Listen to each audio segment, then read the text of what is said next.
What's up, everybody? Just want to throw together a little medical menu training video for you guys, so if you can't get into a class, one of your FTAs can show you this hopefully, or for any UO1s or command staff members of different departments, you could go ahead and show your members this in a means of getting out the information of what I'd like for you guys to be able to do and what you can and can't do and how to work the F6 menu. Hope you guys enjoy it. Alright guys, real quick, what you're going to do is when you get to your patient, you're going to hit your F6 button.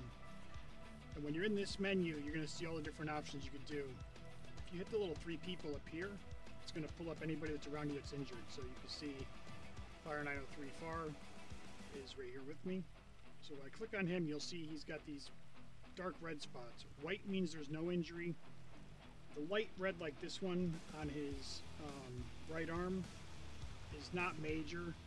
The darker one on his left arm shows active bleeding. It's a crush injury. This one's just a minor contusion, active pain. His head has active bleeding, what minor contusion, medium crush, and the minor crush on his right leg. So if we stay on that right leg that we clicked on, and you come over here to the broken bone, what you want to do is usually you can start right off with a field dressing. That's fine to use. So we're going to go ahead and apply that. You'll see it down here on the bottom of your screen. Once that comes in, it's going to show it here. So now when it turns purple like this is something that you cannot do. This is going to require stitching to stop the bleeding. So I'm going to hold off on that for a minute. We're going to go up here to his arm. We will go back to the bone. Let's do another field dressing on that. That should turn this one white. Okay, so it didn't. So sometimes it takes a second, so just take your time. If it didn't, now we'll go ahead and put the elastic bandage on there. This may stay light pink because he has active pain and you can't take the pain away. So as long as it doesn't say active bleeding over here, you should be fine. Let's go to his other arm, see active bleeding. If you wanted to put a tourniquet, you would just apply tourniquet. And it will show the tourniquet applied. That has stopped the bleeding, but he still has active pain. So let's look at the head. Cannot put a tourniquet on the head. And broken bone again, we do a field dressing. See if we can't get a little bandage here. Okay, that took it away, but now it's still actively bleeding. So let's go ahead and do another field dressing. So we stack one on top of the other. And that took the active bleeding away. So he's not bleeding here, he's not bleeding here, he's not bleeding here. This is if you were a medic on SAFR. You would simply go back into broken bone, and it's a surgical kit. This does take a few seconds to actually load and get it done. This is something as an officer, as Fish and Wildlife, as SADOT, you are not allowed to do. You're not allowed to stitch. Even our EMTs are not allowed to stitch. You have to actually be a paramedic in the fire department to be able to have this ability to use this feature. So, it's almost done. The purple should go away. And it's just about there. Boom. Goes back to white. We can go over here. This is just active pain. There's nothing we can do for that. The pain is going to stay there until you get them to the hospital. And we get them to the hospital. And then we can fix that once we get here. If you want to take a tourniquet off, you just click on the same body part. Go to your broken bone, and you'll see remove tourniquet. Click that, tourniquet's going to come off. But now he's got active bleeding. So now if you took the tourniquet off, now you can go in and give him the field dressing. And the field dressing is going to go up. And now he's still got a little bit of minor crush, so we'll do a second bandage. All of your bandaging starts from the top to the bottom. So your tourniquet is going to be the only thing that's going to change. Your elastic bandage is very minor injuries, field dressing is next higher, packing is next higher, quick clot's next higher. If it's anything that says like an avulsion or it's heavy bleeding, you could throw quick clot. I would always throw a tourniquet first. If it's minor bleeding, I would just do the field dressing. It's going to be your best way to do it. So say you get him like this. All of his body parts are white, so you know he has no bleeding and no injuries. Like I said, the active pain, you don't have to worry about that. That's something you're not going to be able to get rid of on your own. So if you want to click on the head and you want to check his consciousness, you're going to check consciousness. So this shows conscious has been checked on head, patient is unconscious. So we can go ahead and check pulse.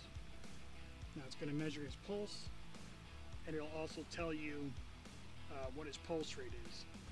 If you check the pulse and it comes up as 0, we're going to go ahead and do CPR. He's at 1 beat per minute. 1 beat per minute, I want you to start CPR. So we're going to click on his chest. We are going to click on the EKG line, and we are going to apply CPR. Now that CPR is going to make it do CPR, which is great. It's going to give you a round of CPR. You are allowed to do CPR. You are not allowed to do a defibrillator. You're not allowed to start an ECG. And you're not allowed to use an emergency revive kit unless you're instructed by a command member, or if one of us is on duty and it's an emergency situation, we could authorize that for you. Otherwise, you don't want to use that ERK, the emergency revive kit. So CPR has been performed.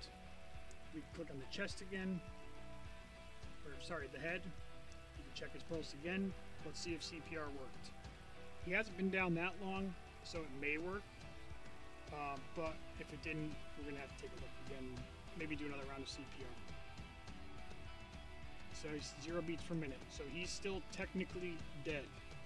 So we're going to want to go ahead and click on the chest, click on EKG, and we're going to apply CPR again. Okay, that CPR is going to do another round of CPR. If SAFR is coming and they're almost to you, you can let them know that your CPR is in progress, you have an unconscious person, you've controlled the bleeding. You will not, however, be able to use your radio when you're in this menu. But while you're doing the CPR, you could exit out, use your radio, and then F6 back in, click the 3 guys, click who you're dealing with, and it'll bring you right back to that menu if you're by yourself. If not, most of you have heard me on scene say, hey, can you answer the radio for me? I'm trying to do something here, and I can't get to it.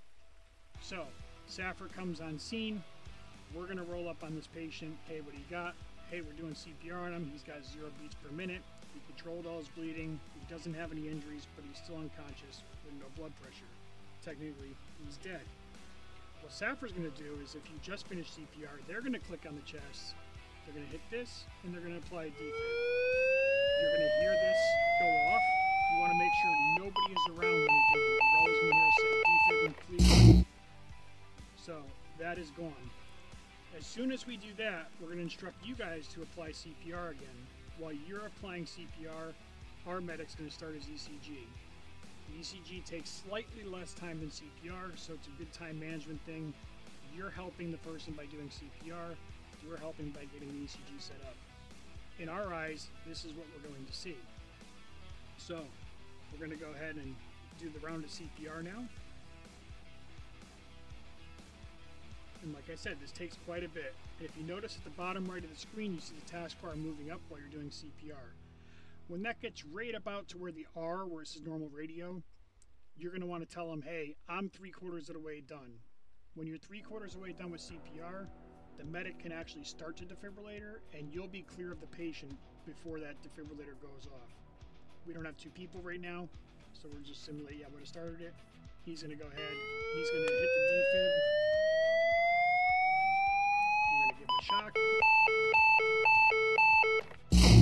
Now, what he's going to tell you to do, he's going to have you start CPR again. The medic's going to click on an arm. We're going to go into this needle. He's going to give you some fentanyl. And he's going to give some epinephrine. The fentanyl will regulate a heart rate. The epi will actually raise the pulse. Now, obviously, this didn't take effect. Sometimes it does take a few seconds and you'll start seeing activity. But if not, he's going to say, all right, we're going to start CPR again. So we're going to go over here, start CPR. CPR is given 4 rounds. So if you're by yourself and you could only do CPR and you've taken care of all the injuries, you do 4 rounds of CPR. If you check that pulse at the end of doing that 4th round of CPR, that person is now deceased. So you would end up putting them in a body bag. The medic on scene can give an extra round because they're actually giving medications, and boom, we got a pulse back. So CPR was good. It's coming up nicely. He's getting a little bit of skips, but that's because I gave him medicine. It should stabilize enough. Once you do that, you'll see obviously his body stood up because he's up. We've now successfully revived him. His beat per minute is 80. His blood pressure is 111 over 74. We're going to click on this. What I'm going to do is just to show you what it would look like without having the ECG on. If you were to do those rounds of CPR and you click on the head, you're going to do a pulse check.